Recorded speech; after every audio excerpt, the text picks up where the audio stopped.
All right. Hello, everyone, and welcome to Emergency Preparedness Week webinar series. We are happy that you have all taken the time out of your day to join us and learn some info that can help you better prepare for emergencies. My name is Ryan Turcott, your host tonight from the Prepared BC team, and this evening's webinar topic is on insurance and emergency support. Building a resilient community starts with ensuring that you, your loved ones, and those around you can recover quickly after an emergency. And one of the best ways to do this is by having insurance. According to recent reports from the Insurance Bureau of Canada, insured catastrophic losses in Canada have exceeded $3.4 billion annually on average over the past decade. Whether you rent or own, insurance helps protect you and the things you love. Tonight, you'll also hear about other emergency supports that are made available during and after emergencies in BC, such as the Emergency Support Services Program, also known as ESS, and the Disaster Financial Assistance Program, also known as DFA. We hope that you all learned something new and perhaps share what you learned with your friends and family after participating in this webinar. And finally, I will mention that if time allows at the end, there will be an opportunity to ask questions and we will do our best to answer them tonight. While you certainly can ask your questions through the chat function, what we really encourage people to do is actually use Zoom's Q&A feature, which is one button next over from the chat feature. And using the Q&A function just lets us track questions a whole lot better and make sure that we don't miss anything important.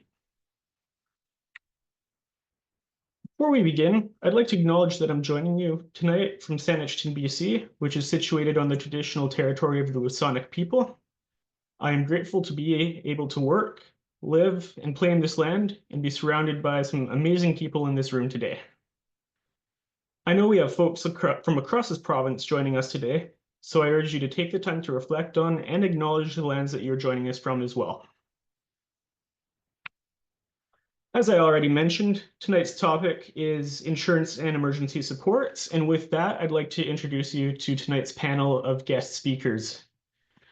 From the Insurance Bureau of Canada, we have Greg Moy, who is a manager of government relations.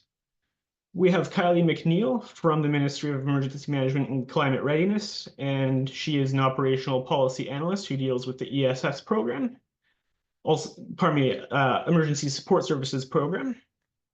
And finally, we have Marion Weber, who's also with the Ministry of Emergency Management and Climate Readiness as a manager of disaster financial assistance, also known as DFA in the private sector. Also here tonight is myself, Ryan Turcott from the Prepared BC team. I'm your webinar host, and my colleague Anna Kazi from the Prepared BC team is also on the line to provide technical support and will be helping facilitate the Q&A session. In terms of the agenda for tonight, we're going to split this webinar into 3 topics.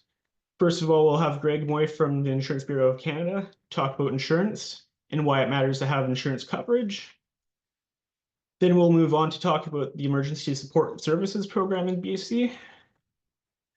Then we'll end things off by talking about BC's Disaster Financial Assistance Program before finally moving into our question period. And with that being said, I will turn things over to our first guest speaker of the evening, Greg Moy. Thanks so much, Ryan. Good evening. Thank you for everybody tuning in from across the province. It's really great to see that we've got a number of individuals here. So very quickly, my name is Greg Moy. I'm with the Insurance Bureau of Canada. We're the National Industry Association for home business insurers across the country. So very quickly tonight, I will go through some insured loss stats, kind of what we're seeing, some of the trends that we're noticing as an industry, why it's very important to insure, for many of us, the largest financial asset you'll own, which is your home. I'll touch on home insurance, just touch on a couple of items and highlight a few things that you might want to take a look at within your own policy. And then finally, I've got also our Consumer Information Center contact information, which I will make public at the very end of my presentation. Happy to take further questions that we don't necessarily get to tonight through that channel. And also, I want to thank also Ryan, Anna, as well as the entire team at EMCR for inviting me to present tonight. So this chart is a chart that we are noticing. We consider ourselves the canary in the coal mine. It is the insured loss that our industry pays out in claims every single year. And we started tracking this in the early 1980s. And then as you can see further in, those numbers are reaching well into the, as Ryan mentioned, 3.4 billion over the last decade, and then specifically for last year, it actually hit 8.9, and that was due to a number of events over the summer, which include some of you guys might have family or friends in Calgary. There was a hailstorm there, floods in Toronto and Montreal that exceeded $1 billion, and the horrific Jasper wildfire. I don't think I saw anybody from Belmont, but if anybody were in Belmont and communities in Kamloops, you'll likely have bumped into evacuees coming into our province from Alberta. Here specifically in BC, for 2024, we had in January Western Canada deep freeze, and that contributed to 180 million in insured loss that the industry had paid out. There were also storms in October 2024, which was 130 million. And then a year back, 2023, and I'm sure some individuals here might know folks were affected by the West Kelowna wildfires, as well as within the Shuswap region. That was about 720 million insured loss.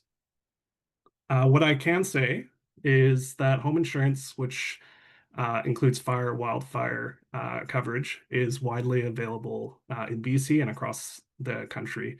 The industry is pretty well capitalized for wildfire events.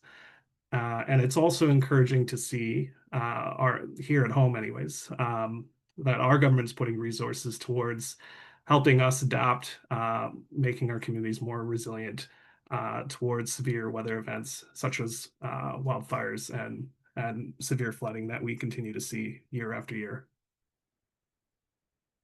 So this chart is, there's a lot going on in this chart, but home insurance. So some of you guys might have it, some of you guys might not. I won't go through all the details on this chart, but you can see there are a number of pieces that is involved in terms of a home insurance policy, and something that you might want to consider if you haven't already made that purchase.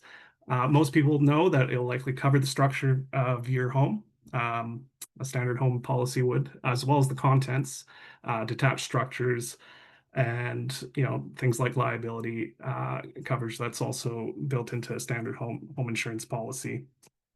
DFA, which I know staff will go over in a little bit more detail, that's for uninsured losses.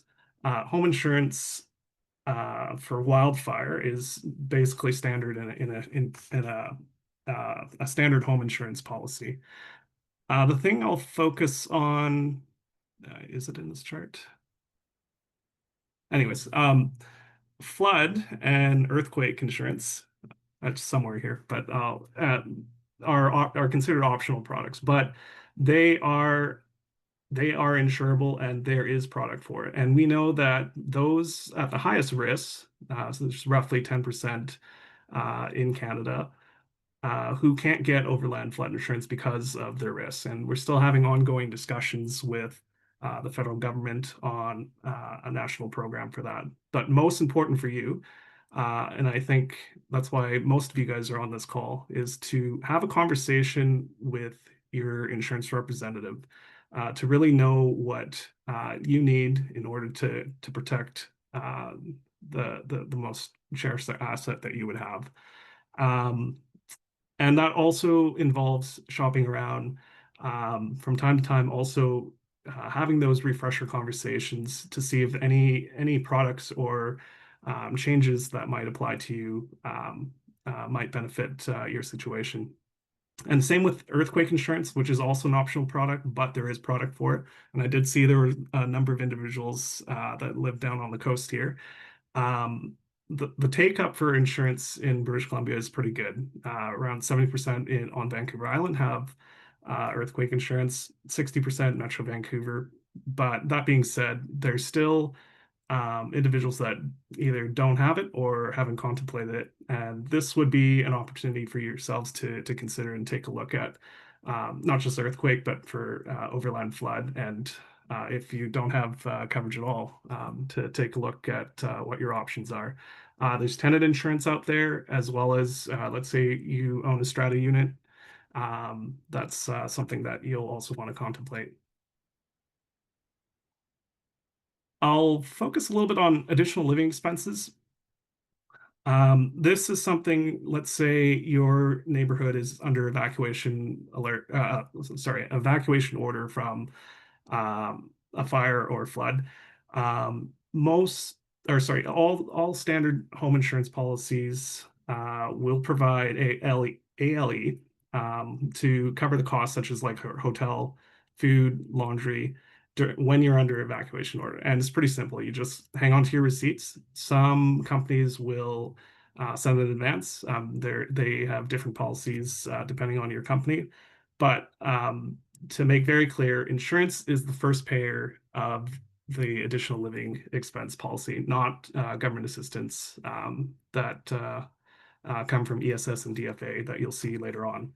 And I just wanted to make that very clear. And the first step is to start the claims process, which is reaching out to your insurer, which doesn't necessarily come to the top of people's minds when you're being evacuated, but that is a step that we encourage everybody to do when you're evacuated, and to ask about your additional living expense policy. And this, since we're outside of flood and wildfire season, would be a good time to have a conversation with your rep just to see what your policy limits are and what's included, as well as the claims process with your specific carrier. Now, insurance, the concept of insurance is for unforeseen risk. So let's say there's a fire that's rolling down the mountainside. There's an evacuation order in place. That's a known risk. And some carriers may, or sorry, some insurers may bring up temporary restrictions on selling to new policies, but that doesn't affect policy renewals. And once those, let's say a fire or flood passes and the threat reduces, those temporary restrictions will usually come off. But I think what's important is if you've got a renewal situation, or if you're looking for insurance now is the time to have that conversation and to shop around, see what your options are available with various insurance brokers, as well as any direct writers that you've got. And finally, our Consumer Information Center. So feel free to jot this down. I know the staff will likely put this in the chat as well. But this is our contact information to our insurance experts. I know somebody had asked me what questions that they can ask and answer, and they can answer general insurance questions. So they can go through like insurance lingo, the claims process. They can explain various parts of your insurance policy. You'll probably want to have that conversation with your insurance reps first. But if there's anything that you still don't have an answer to, feel free to give IBC's Consumer Information Center a phone call. They can also explain general claims process and steps during an evacuation order. So feel free to take this information down and pass this on to friends and family as well. I think that is it for me. Thank you, Greg. That was a lot of really great information. And yeah, especially that that Consumer Information Center contact information at the end. That's a really great resource to reach out to if you have any further questions about looking into getting insurance coverage. So as I mentioned at the beginning of this webinar, one of the best first steps you can take to get more prepared for emergencies is to look into getting insurance coverage, whether you're a renter or owner. But heading into the next section of this webinar, we'd like to talk a little bit about another program that's offered in BC called the Emergency Support Services, also known as ESS. And ESS basically provides short-term basic support for people impacted by disasters. So, for example, people that have to evacuate during floods and wildfires each year. And to talk about that today, I will be turning things over to Kylie. Thanks, Ryan. Good evening, everyone. My name is Kylie McNeil. I'm the Operational Policy Analyst with the ESS team, and I'm very grateful to be here speaking with all of you today about the important topic of insurance. So we will begin by overviewing what emergency support services is. I imagine that for some of you, this may be the first time hearing of the ESS program at all. Emergency Support Services, or ESS, is a provincial program that is delivered by First Nations governments and local authorities that strive to meet the basic needs of British Columbians impacted by disasters by providing short-term support in a compassionate manner.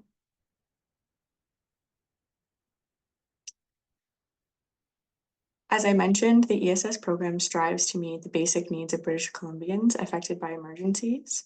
In our program, there are 3 levels of emergencies that a community or an individual may face. A level 1 emergency is characterized by a localized event that is managed within the First Nations government or local authorities' resources, like a single house fire. A level 2 event requires the full use of the First Nations government or local authorities' resources, like a fire in an apartment complex. And a level 3 emergency is characterized by an event that exceeds the First Nations government or local authorities' capacity to respond and requires assistance from neighboring jurisdictions or the province. Important to note that reception centers can be activated for level 2 and level 3 emergencies. The ESS program is a needs-based program. For those that apply for ESS, supports may look different between you and your neighbor because your needs may be different. When you apply for supports, you'll be taken through what we call a needs assessment that will determine the supports that you're eligible for.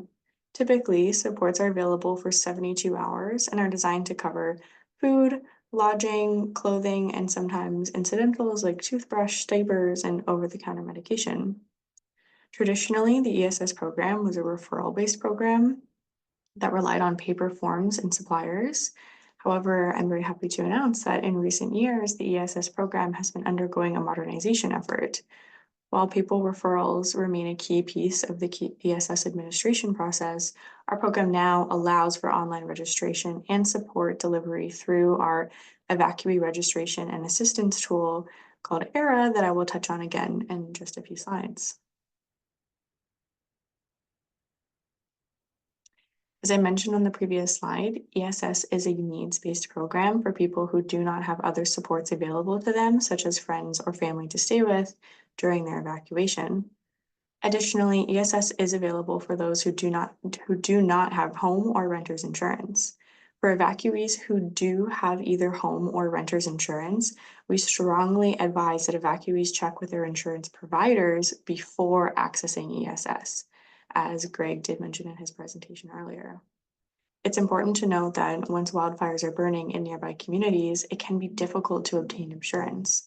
That's why it's crucial for people to obtain insurance now and ensure that you're aware of the coverage that your policy covers. Home insurance that provides coverage for fire damage is readily available in every community throughout BC, and both home and renters insurance policies typically do have additional coverage for living expenses that provide both long and short-term financial support to people if they're evacuated from their home or in need of a temporary place to stay, as Greg also covered in his presentation before. For those who are eligible to receive ESS supports, there are a few different access pathways available during a large-scale evacuation. These new access pathways come as a result of engagements with Indigenous governed bodies and local authorities and regional districts and partners in the late 2023. EMCR gathered really invaluable information about how to improve our ESS program during this time. And as a direct result, we have enabled several new access pathways.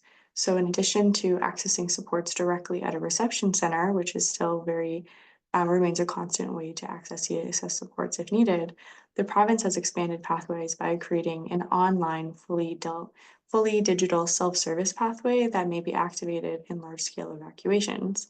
This allows evacuees to complete an automated needs assessment using ERA, our Evacuee Registration Assistance Tool, and potentially receive supports directly by Interact eTransfer. Additionally, we've implemented a new call center, the BC Evacuee Helpline, that can help evacuees access emergency supports they need by phone during a large-scale evacuations and offer basic information to the public year-round. This allows rural evacuees to receive virtual supports over the phone or video, to register for a program, complete a needs assessment, and receive supports primarily by e-transfer if eligible.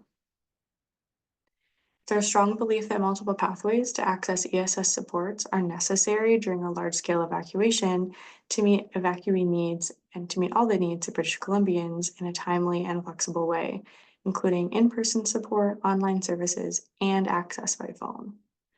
I would also like to note here that in addition to now being able to receive ESS supports online and through Interact eTransfer, the ESS program has recently announced a new shelter allowance.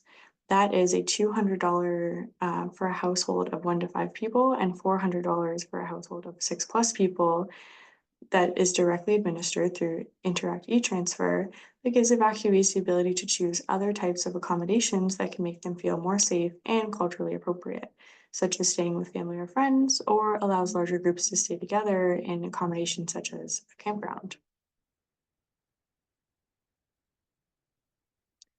Through this presentation, I've made a few mentions to the Evacuee Registration and Assistance Tool that I've referred to or will refer to as ERA. ERA is our online tool that supports evacuees registration and provides supports. To access supports remotely through our tool, evacuees are required to have a registered BC Services Card app, and it can be quite stressful for evacuees who may require remote access to validate their BC Services Card during an evacuation. Therefore, we do strongly recommend that you set up and register your BC Services Card app before a potential evacuation in the spirit of preparedness. Once you have a valid BC Services Card, you can expedite services either online or at a reception center. For evacuees who have a valid BC Services Card and valid online banking account, you can be eligible to receive supports directly through Interact eTransfer by using our self-service or the BC Evacuee Helpline. For those of you who may be asking what the BC Services Card is, the BC Service Card app is a digital account and a digital ID. It protects your identity and makes sure that no one else can access services as you. You can use your BC Services Card app to access many different websites, apps, and services, not just ESS supports. For evacuees who may wish to register for online supports through ERA with a valid BC Services Card, you must go to the ERA website or app and choose to log in with the BC Services Card, prove who you are with the BC Services Card app, and then go back to ERA, either the website or app, and you will be logged in. I also want to take time to note that BC services may be impacted on weekends, so best to get the app downloaded and validate your ID as soon as possible before an evacuation alert occurs in your community. For evacuees who choose or need to present physically at a reception center, you may be wondering what a reception center is and what to expect once you get there. A reception center is a safe place that is often run by volunteers or staff from the local or host community. Their role is to support your needs during your evacuation. A host community may be standing up to support many communities, and when this is the case, we recommend a community navigator to be in place for evacuating communities to assist with unmet needs and advocate for the community. Other local organizations may be present at a reception center as well, like the Salvation Army, the Red Cross, and possibly disaster psychosocial supports. When presenting at a reception center, it's important to know to expect long lineups, as seating may be limited. I strongly encourage you to have a plan for your family, but also to have a grab-and-go bag ready if this is the case. While some food and water may be offered, do plan for weather either hot or cold depending on the time of year and what your evacuation event looks like. While in line, you should be prepared to have your profile set up in ERA with your BC Services Card app. When setting up a profile and going through your needs assessment, know that there will be a few questions asked of you in order to conduct a needs assessment. As I've stated previously, ESS is a needs-based program, and a needs assessment is a way for responders to understand your individual needs. Overall, I want to highlight how important it is to have a plan in place for any possible evacuation. It's critical that you turn to your trusted resources during an emergency. It's important not to rely on word of mouth from friends or family, nor to trust everything you see on social media. When facing an imminent threat, please follow your community's local emergency program instructions for information. Information on orders and alerts will also be posted on Emergency Info BC and on X at Emergency Info BC. In some urgent situations, the province is prepared to issue BC emergency alerts to cell phones, radios, and televisions for events such as wildfires, floods, and extreme heat emergencies and potential tsunamis. Natural Resources Canada can now also issue emergency alerts for earthquakes. For your reference, Anna will be linking some helpful resources in the chat. Please feel free to take a peek at these resources at your leisure and share them with friends and family. Thank you to everyone. I really appreciate your time, and I look forward to answering any questions after our next presentation. Awesome. Thank you, Kylie. All right, so we've talked about the importance of getting insurance coverage before an emergency. We've talked about how the Emergency Support Services program can be made available during emergencies. Now we'll move on to the final topic of tonight, which is the Disaster Financial Assistance Program, which can be made available after disaster to provide applicants with assistance to restore uninsurable losses that are essential. And for that, I will turn things over to Marion Weber.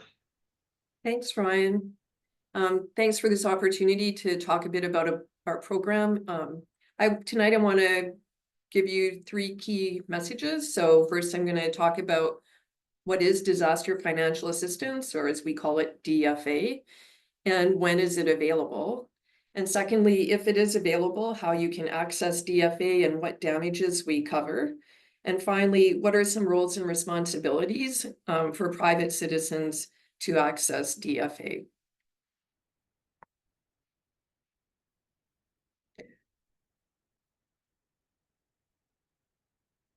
So disaster financial assistance is a provincial program which provides recovery funding to local governments, Indigenous communities, non-government organizations, including not-for-profits, and private residents to cover uninsurable losses from eligible disaster events.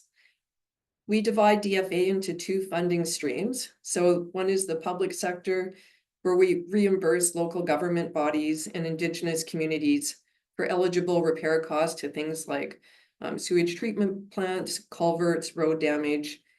And then we have private sectors, the private sector stream, which my team, I manage.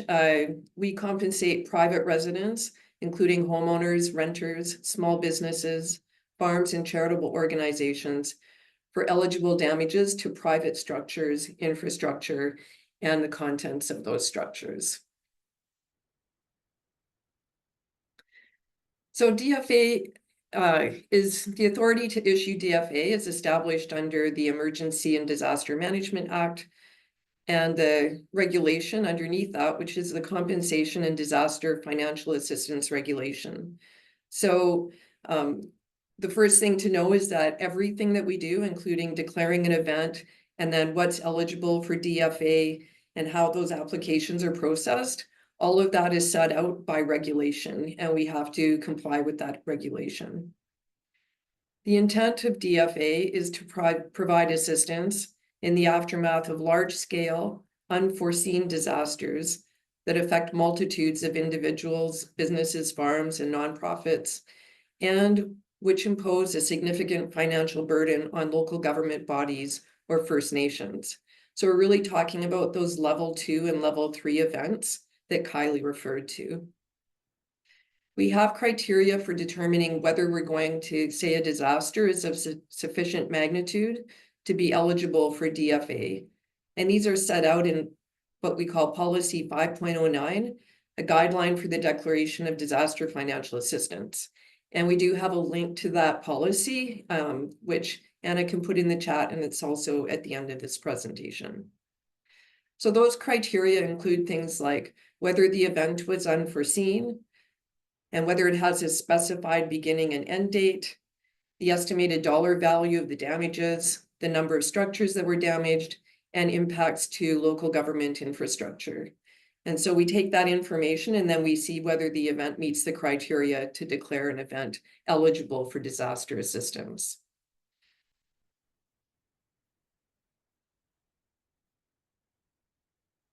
So the process for accessing DFA then is first the eligibility determination.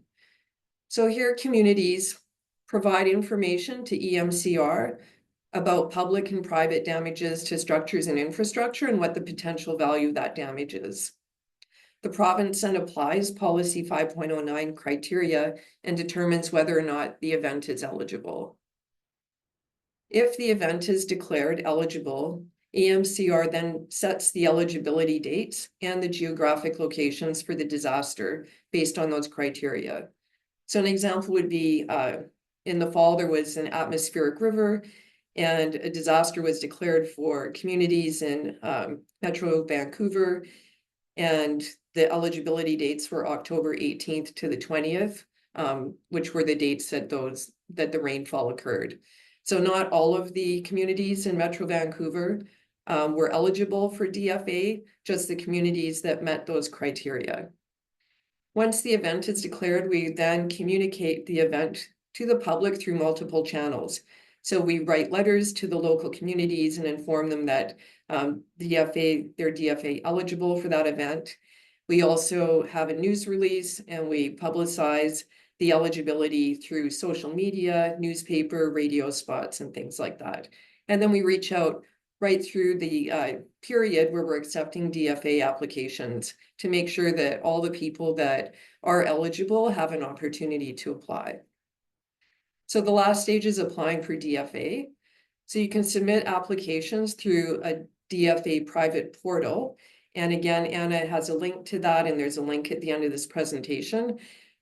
So this is a digital submission. Again, it can be accessed through your BC Services card. And like Kylie said, you can set that all up ahead of time. But for accessing DFA funding, it's you don't need to worry about applying for that right in the middle of a response or emergency.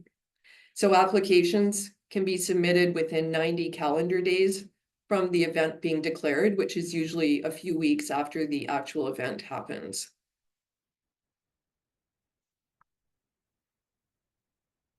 So just in terms of what's eligible for DFA, and again, this is all determined by regulation.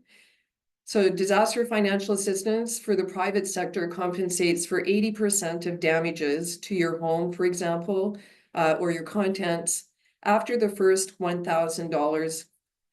And it goes up to a maximum of $400,000 per household or applicant for each event. DFA is available for essential items only. So ineligible items include any luxury goods, landscaping, non-essential recreation items like cameras or bikes, land loss due to erosion, damages to any secondary or recreational properties, and also any insurance deductibles that you have to pay. Again, DFA is only available for uninsurable losses. So as Greg mentioned earlier, losses from wildfires, earthquakes, windstorms, sewer sump pump backup, and water entry from above ground are all considered insurable with standard home insurance policies or with add-ons that are widely available. And so we don't cover those events. For overland flood, it tends to be the main category that we do declare DFA eligible. And in this case, we need to make sure that individuals have their insurer fill out an insurance template stating what insurance limits, whether insurance was available, and whether there were limits applied. And then once we have that form, we can take the application, and any insurance that was available will be deducted from the amount that's eligible for compensation. So finally, I just want to close with the roles and responsibilities. So this is again about insurance and making sure that people have insurance and understand their risks, and making sure that they purchase the optional coverages as needed. Again, one of the only perils that we see repeatedly for which insurance is not 100% available in the province is overland flood, but it's widely available. And so we encourage individuals to contact their insurance brokers and shop around and make sure that if they do have access to coverage, that they're able to purchase it. And I also just want to say that DFAs for only covering essential expenses and damages. And so we don't make you whole in the same way that good insurance policy would. The next thing that individuals are responsible for is reporting any damages to their homes or businesses to their local government emergency program manager, because they're the ones that track those damages, and then they submit that to us so that we can evaluate whether the events of sufficient magnitude to declare it DFA eligible. So it's really important that you make those calls to your local government. Also, if you want, you can email the DFA team, and we can record those damages also when we're assessing the eligibility. Local governments and First Nations are responsible for reporting damages to private and public infrastructure to EMCR in order to support that DFA event declaration, and also ensuring that they have adequate insurance for public infrastructure. And finally, EMCR's responsibility is to make sure that we're working with communities and private citizens to support their recovery journey. And so you can contact our team, and we try to walk you through the process of filling out your application form, and particularly folks that might have accessibility constraints, we'll make sure that you can get all of your information entered. So our goal is to make sure that all communities and individuals are treated fairly in this process. Thank you.